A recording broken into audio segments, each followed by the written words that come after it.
Hi friends, आज बहुत ही कह सकते हैं कि एक मन को व्यथित करने वाली घटना घटी है, जो कि 9 अगस्त को ही घटी थी। और मैं चाहता था कि इस पे कुछ न बोलूं, क्योंकि बहुत सारे राजनेता और राजनेत्री ऐसे हैं जो कई विषयों पर मुखर होकर के बोलते हैं। लेकिन मुझे ऐसा दिख रहा है कि यह एक जो घटना हुई है कोलकाता में आरजी कर कॉलेज मेडिकल कॉलेज में, वह घटना ऐसा दर्शा रही है कि जैसे यह बच्ची जो है किसी पार्टी विशेष की हो, किसी व्यक्ति विशेष की हो। जो आदमी, जो नेता या नेत्री मणिपुर पर खुल के बोलने वाले थे, वहाँ जाने की मंशा व्यक्त करते थे, जो हाथरस में जाने के लिए तैयार होते थे, वो न तो बोल पा रहे हैं और न वहाँ जाने की कोशिश कर रहे हैं। तो मित्रों, ये समझ में नहीं आ रहा है कि या बेटियां भी कहीं भिन्न भिन्न होती हैं क्या? कोई बेटी किसी की, कोई बेटी किसी की होती है। बेटी तो बेटी होती है। जैसा कि आपने देखा कि अभी रक्षाबंधन का त्यौहार बीता है और किसी घर में मातम छाया हुआ है, किसी भाई की कलाई सूनी पड़ी हुई है, तो निश्चित रूप से उस घर में जो भाई होंगे, जो बहन होंगे, वो बिलखते रोते पड़े होंगे। लेकिन इस देश की जो आम जनमानस है वह परेशान है, लेकिन जो नेता हैं वह सिर्फ और अपने वोट को भुनाने के लिए लगे हुए हैं। जैसा कि हमने देखा कि ममता जी के कृत्यों को देख करके तो मुझे भी ऐसा लगा कि इनका कृत्य कहीं न कहीं संदेहास्पद है, क्योंकि हड़ताल करने वालों के साथ आप खड़ी होती हैं, आप उनके साथ सड़कों पर उतरती हैं, जबकि आप वहाँ पर सरकार में हैं। आप चाहें तो जो हत्यारे हैं, जो वहाँ दोषी हैं, जो वहाँ के कह सकते हैं कि हत्यारे हैं और रेप करने वाले हैं, वह खुले सांड की तरफ अगर घूम रहे हैं, तो वहाँ आप कमज़ोर हैं और आप उनको संरक्षण दे रहे हैं। आपको चाहिए कि जैसे उत्तर प्रदेश में योगी जी जैसे ही स्पष्ट हो जाता है कि यह इसका मर्डर किया है या इसके बलात्कार किया है, तो उसको सलाखों के पीछे पहुँचाने का काम करते हैं। जैसा कि आपने उत्तर प्रदेश में कई घटनाएँ बीच में घटित हुई हैं, सभी का क्या हुआ, इनकाउंटर हुआ, किसी का घर बुलडोजर से गिराया गया, लेकिन आप किसी का घर गिरवाने के बजाय आप उसके खिलाफ क्या कर रहे हैं, अनशन पर खड़ी हो रही हैं। निश्चित रूप से आपका हाथ उसमें दिखता है, आप संदेहास्पद स्थिति में दिखती हैं और सिर्फ आपका ही हाथ वहाँ नहीं दिखता है। मित्रों, ये सोचने वाली बात होती है कि सुबह सुबह में ये घटना सबको पता चलता है कि 5 बजे ऐसी घटना हुई है कि एक ट्रेनी डॉक्टर के साथ इस प्रकार की घटना, जो ये दुर्दांत घटना हुई है। लेकिन घटना होने के बावजूद 14 घंटे बाद क्या होता है, FIR लॉन्च होता है, जबकि इस परिस्थिति में तत्काल रूप से FIR करनी चाहिए। और सबसे बड़ी बात ये है कि वहाँ के जो प्रिंसिपल सर थे, वो भी कैसे व्यक्ति थे कि जो FIR करवाने के बजाय किसी व्यक्ति या किसी का बचाव करने में लग गए थे। तो इस प्रकार से मित्रों स्पष्ट हो रहा है कि अपने देश में एक जो नारा दिया जाता है, बेटी पढ़ाओ बेटी बढ़ाओ, और ऐसा नारा जो है वह सिर्फ और सिर्फ लगता है कि यह दीवालों पर अच्छा लगता है, ये कहीं किसी संस्था में अच्छा लगता है। वह वास्तविक रूप से जो कह सकते हैं प्रैक्टिकली जिसको हम कह सकते हैं, यह नहीं दिखता है। चूँकि ये एक ऐसी घटना नहीं है, तमाम ऐसी घटनाएं होती हैं जो महिलाओं के साथ, बच्चियों के साथ दरिंदगी की घटनाएं होती हैं। और उस पर सबसे बड़ी बात, दुखद बात ये होती है कि किसी न किसी पार्टी के नेता, किसी न किसी पार्टी के अभिनेता, जो नेता होते हैं या कोई अभिनेता भी उनके कभी कभी पक्ष में खड़े हो जाते हैं, उनके बचाव में खड़े हो जाते हैं। तो ये सबसे बड़ी बुरी बात है और सबसे दुखद बात है कि जो सत्तासीन व्यक्ति है, जो सांसद है, विधायक है या किसी पार्टी में जुड़े व्यक्ति हैं, वही चाहते हैं कि फला अमुक व्यक्ति बच जाए। निश्चित मानिए मित्रों कि आज आप जिस तरह से बचाव कर रहे हैं, निश्चित रूप से क्या होगा, एक दिन आपका भी घर उजड़ेगा। उस दिन आपको पता चलेगा कि परिवार क्या होता है, बच्ची क्या होती है, बहू क्या होती है, बेटी क्या होती है, क्योंकि आज आपको नहीं पता चला। जैसा कि सुप्रीम कोर्ट का एक निर्णय आया, लगातार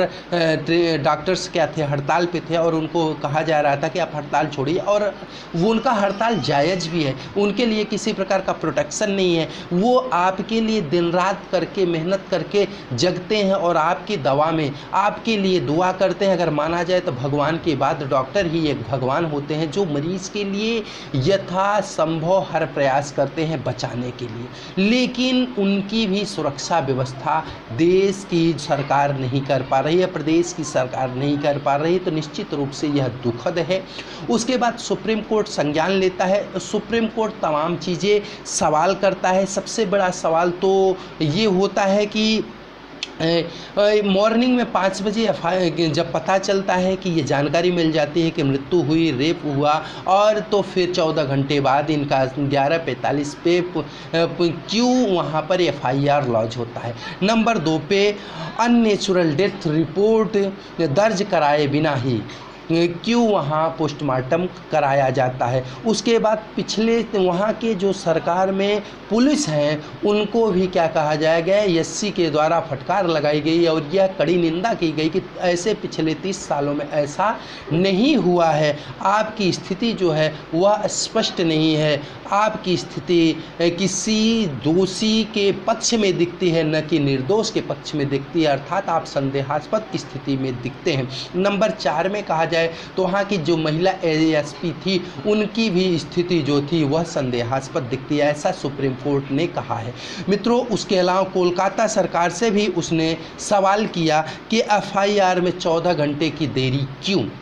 उसके बाद प्रिंसिपल सीधे FIR कराने के बजाय किसी न किसी का बचाव क्यों कर रहे हैं। क्या ऐसी बात है जो बचाव कर रहे हैं, किससे वो डर रहे हैं। क्या वो ट्रेनी बेटी जो थी, वो डॉक्टर बेटी थी, वह किसी के काम की नहीं थी, वह देश के काम की नहीं थी, जो कि उसके रेप और मर्डर होने के बावजूद भी आप किसी हत्यारे और रेपिस्ट की सुरक्षा व्यवस्था में लगे हुए हैं, उसको बचाने में लगे हुए, लीपापोती में लगे हुए हैं। वहाँ यहाँ तक कि मैंने एक वीडियो देखा है कि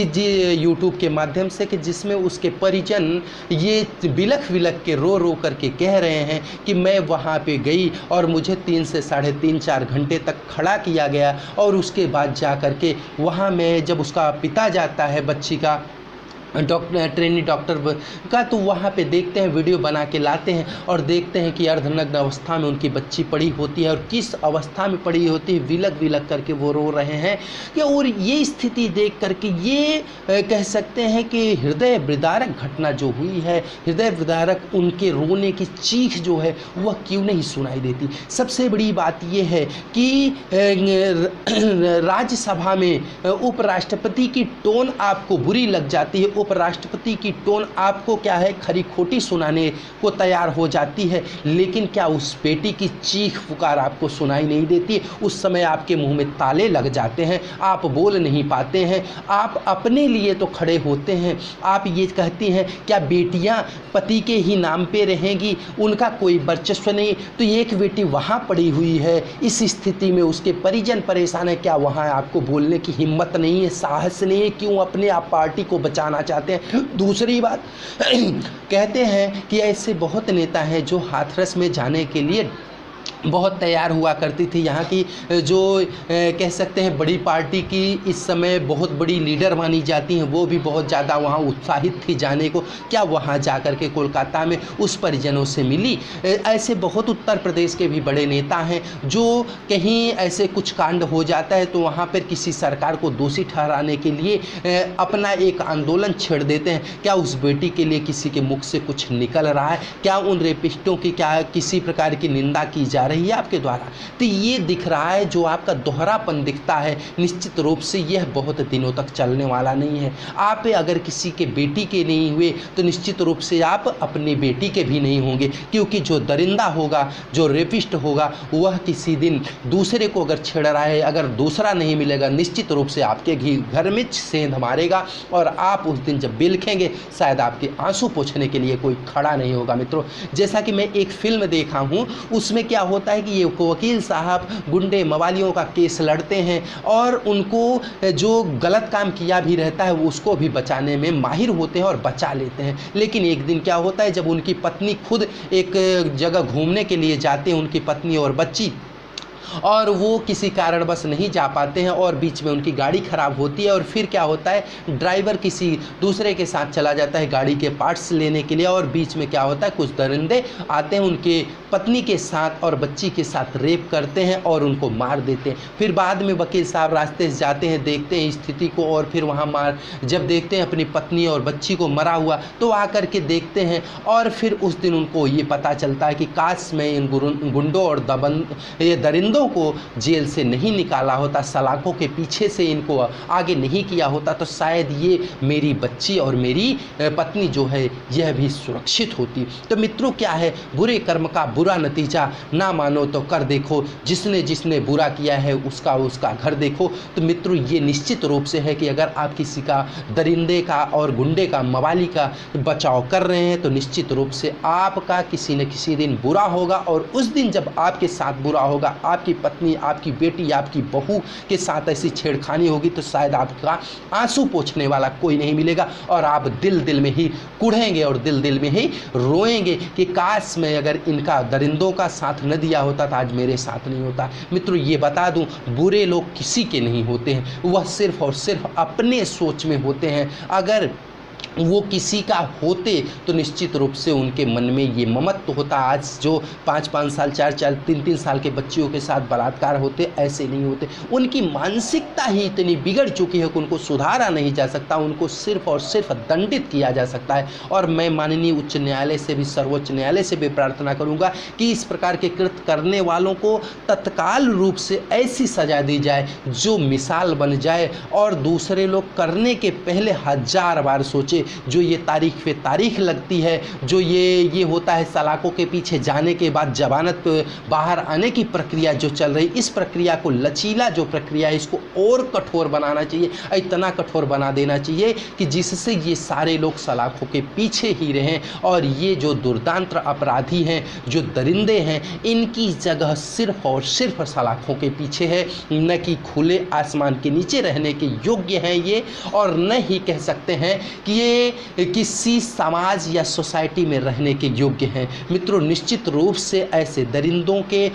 आप इनकी निंदा कीजिए, इनके सपोर्ट में खड़े मत होइए, नहीं, निश्चित रूप से आपको भी रोना पड़ेगा और आपके रोने पर कोई आपका साथ नहीं देने वाला है। मित्रों, ये मेरी व्यथा है, मैं आपको अपनी व्यथा और अपनी पीड़ा, अपने हृदय की पीड़ा को बयां कर रहा हूँ। यदि आपके भी मन में पीड़ा है तो आप उसको उजागर कीजिए और तमाम बच्चियों के साथ जो अनर्गल हो रहा है, ऐसे दुर्दांत अपराधियों के लिए आप खुद खड़े होइए। अगर सरकार नहीं खड़ी होती है, यदि वहाँ की पुलिस नहीं खड़ी होती है, तो जिसके कलाई पे वो बहन राखी बांधी है तो उसका दायित्व होता है कि उसका प्रतिशोध लेना चाहिए। मित्रों, यह जीवन मिला है, चूँकि हम रक्षाबंधन पे यही एक वचन लेते हैं कि बहन, तेरे आबरू पे और तेरे इज्जत पे आँच नहीं आने देंगे और तेरे जीवन के हम रखवाले हैं। तो ये रखवाले अगर हैं तो मुझे अपने जीवन का परवाह किए बिना भी उस बहन की जीवन की, इज्जत की, आबरू की रखवाली करनी चाहिए। मेरा जीवन रहे या न रहे, हर भाई से मैं ये प्रार्थना करता हूँ कि यदि सरकार नहीं करती, पुलिस नहीं करती, तो अपना भाई जो है वह बहन के लिए न्याय की लड़ाई लड़ेगा और तब तक लड़ेगा जब तक उसकी अंतिम सांस चलती रहेगी। फिर मिलते हैं नए वीडियो के साथ, तब तक ले जय हिंद, जय भारत।